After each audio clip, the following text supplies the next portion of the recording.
Is possessiveness a form of love?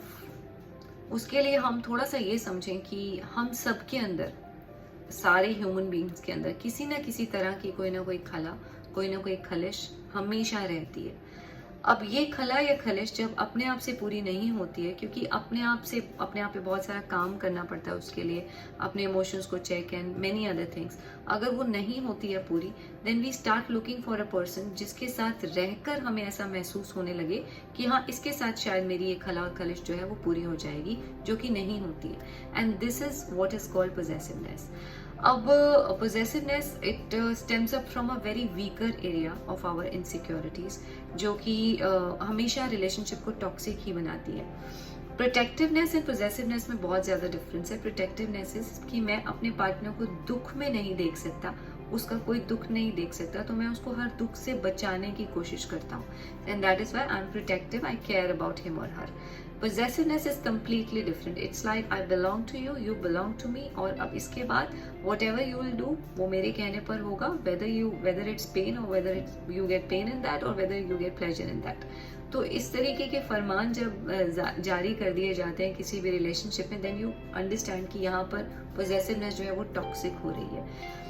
अब starting में तो हम ये चीजें देखते नहीं है। Initially when we meet a person we don't see the values, the goals and the ideals of a person, we get just attached, क्योंकि उस समय रोज कलर्ड ग्लासेस कुछ नजर आ नहीं रहा होता है, we just attracted towards the person. Later on जब चीजें खराब होने लगती हैं तो ये सब चीजें निकल कर सामने आती हैं। So now I need to understand here, अपने आप से कुछ सवाल पूछें कि इज दिस पर्सन और is this relationship a source of रहमत फॉर मी और अ सोर्स ऑफ टॉक्सिसिटी बनते चले जा रहे हैं।